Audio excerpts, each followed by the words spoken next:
ओम तुम दुर्गाय नमः। जय माता दी दोस्तों, आज मैं आपके लिए लेकर आई हूँ गुप्त नवरात्रि की पूजा विधि, कथा और महत्व की जानकारी। आइए दोस्तों जानते हैं। साल भर में कुल 4 नवरात्रि आती हैं, जिनमें से 2 गुप्त होती हैं और 2 प्रकट होती हैं। चैत्र और अश्विन मास में प्रकट नवरात्रि आती हैं, जबकि माघ और आषाढ़ के महीने में जो गुप्त नवरात्रि होती हैं उसमें पूरी तरह से गुप्त रहकर माँ भगवती की साधना की जाती है।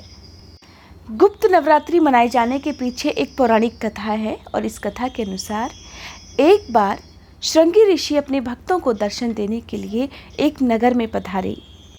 नगर में जब श्रृंगी ऋषि अपने भक्तों को दर्शन दे रहे थे, उपदेश दे रहे थे, तभी उसी समय वहाँ उपस्थित लोगों की भीड़ में से एक बहुत ही परेशान, बहुत ही दुखियारी स्त्री निकलकर बाहर आई। वो दुखियारी स्त्री इतनी परेशान थी कि हाथ जोड़कर रोते रोते श्रृंगी ऋषि से कहने लगी। उस स्त्री ने कहा, हे ऋषि, मैं बहुत दुखी हूँ। मेरे पति हर समय बुरी आदतों से घिरे रहते हैं। मेरा मन तो पूजा पाठ में लगता है, लेकिन मेरा पति नास्तिक है, जिसकी वजह से वो मुझे पूजा पाठ भी नहीं करने देता। ना तो मेरा पति मुझे दान दक्षिणा देने देता है और ना ही दान के लिए दिया हुआ अन्न ही किसी को देने देता है।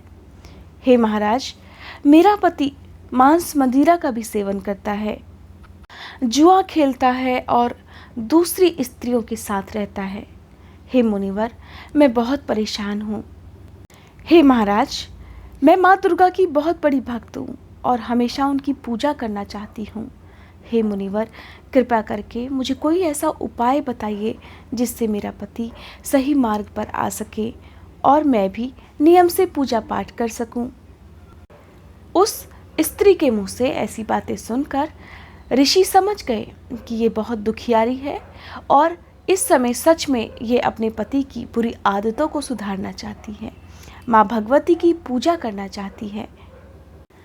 तब श्रृंगी ऋषि उस स्त्री को उपाय बताते हुए कहते हैं, हे पुत्री, शरद और वसंत ऋतु में आने वाली नवरात्रि का व्रत तो सभी लोग करते हैं। इन नवरात्रि के बारे में तो हर कोई जानता है, लेकिन हे पुत्री, आषाढ़ और माघ महीने में जो गुप्त नवरात्रि आती हैं, इनके बारे में बहुत ही कम लोग जानते हैं। इन दिनों में माँ दुर्गा की पूजा एकदम गुप्त रूप से की जाती है। तुम्हारी जो भी मनोकामना है उसे अपने मन में रखकर अगर तुम गुप्त नवरात्रि के दिनों में माँ दुर्गा की पूजा करोगी, उनसे प्रार्थना करोगी, तो माँ दुर्गा की कृपा से तुम्हारा पति अच्छे मार्ग पर चलने लगेगा। उसकी सारी बुरी आदतें भी छूट जाएंगी और वो घर गृहस्थी पर ध्यान देगा और खुद भी पूजा पाठ करने लगेगा। जिस प्रकार प्रकट नवरात्रि में 9 देवियों की पूजा की जाती है, उसी प्रकार गुप्त नवरात्रि में माँ भगवती की 10 महाविद्याओं की पूजा गुप्त रूप से रखकर की जाती है।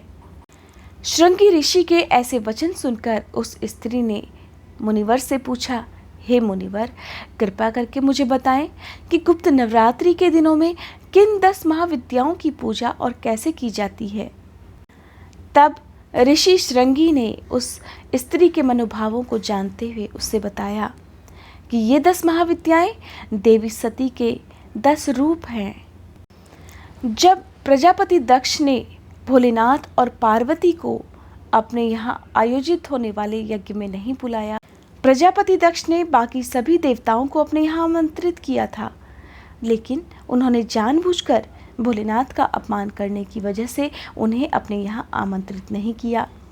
और जब देवी सती को यह बात पता चली कि उनके पिता एक यज्ञ का आयोजन करवा रहे हैं, तब वे भोलेनाथ से जिद करने लगीं।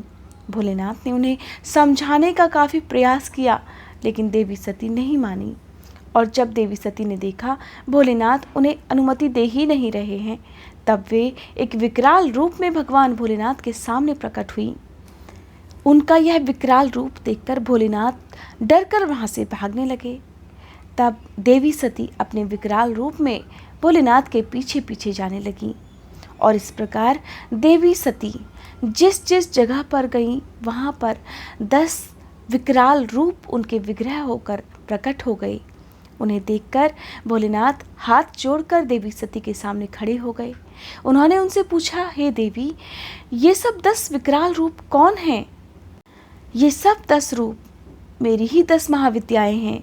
इस समय आपके सामने जो 10 महाविद्याएं दिखाई दे रही हैं, उनमें से काली, तारा देवी, त्रिपुर सुंदरी, त्रिपुर भैरवी, मातंगी, धूमावती, बगलामुखी, कमला देवी और छिन्नमस्ता हैं।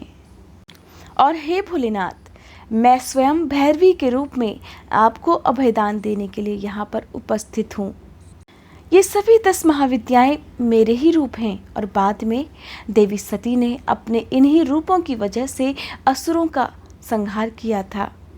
इस प्रकार माँ के इन्हीं गुप्त स्वरूपों की वजह से इन्हें गुप्त नवरात्रि के रूप में पूजा जाता है।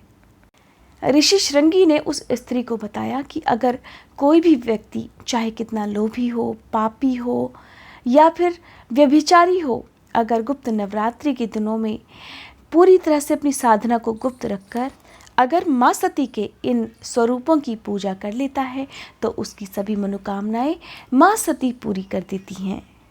ऐसा व्यक्ति जिसने अपने जन्म में बहुत सारे पाप किए हों, अगर गुप्त नवरात्रि के दिनों में इन 10 महाविद्याओं की पूजा कर लेता है तो उसके सभी पाप भी कट जाते हैं।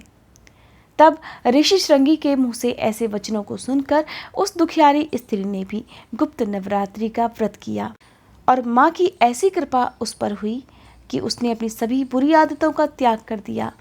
अपनी स्त्री पर वह ध्यान देने लगा, अपनी घर गृहस्थी में वह ध्यान देने लगा।